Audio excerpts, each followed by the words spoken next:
இந்த வீடியோ பாருங்க. இந்த வீடியோல அந்த குழந்தை ஒரே பிஹேவியர் திரும்ப திரும்ப பண்ணிட்டு இருக்காங்க. ஸ்டெப்ஸ்ல திரும்ப திரும்ப ஏறி இறங்கிட்டு இருக்காங்க. அவங்களோட திங்ஸ்லாம் ரொம்ப ஆர்கனைஸ்டா அரேஞ்ச் பண்ணி வச்சிட்டு இருக்காங்க. திரும்ப திரும்ப கை கழுவிட்டே இருக்காங்க. ஸோ இந்த மாதிரி பிஹேவியர்ஸ்லாம் உங்க குழந்தைகிட்ட நீங்க நோட்டீஸ் பண்ணிருக்கீங்களா? இதுக்கு பேர் தான் OCD. இது பெரியவங்களுக்கு மட்டும் இல்ல, குழந்தைங்களுக்கு வரதுக்கும் வாய்ப்பு இருக்கு. இந்த அப்சசிவ் கம்பல்சிவ் டிசார்டருங்கிறது ஏதோ ஒரு ரேண்டமான தாட்டை பண்ணணும் அப்படின்னு அவங்களுக்கு ஒரு அப்சஷன் இருந்துட்டே இருக்கும். அந்த அப்சஷன் அவங்க பண்ணல அப்படின்னா அவங்க ரொம்ப ஆன்சியஸா ஃபீல் பண்ணுவாங்க. அந்த ஆன்சைட்டியை குறைக்கிறதுக்கு அவங்க கம்பல்சிவ் பிஹேவியர்ஸ் பண்ண ஆரம்பிப்பாங்க. அவங்க ஆன்சைட்டி குறையிற வரைக்கும் அந்த பிஹேவியர்ஸ் அவங்க ரிப்பீட்டடா பண்ணிட்டே இருப்பாங்க.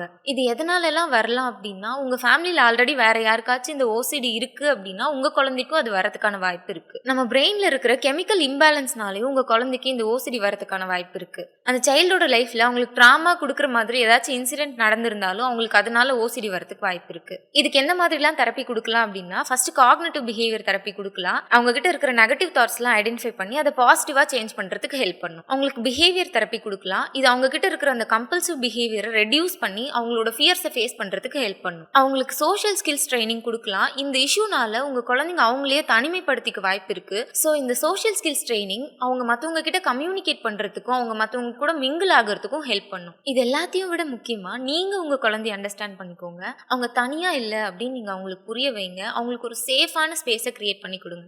உங்களால் நான், உங்களுக்காகவே நான், எனக்கு எல்லாமே நீங்கள்தான்.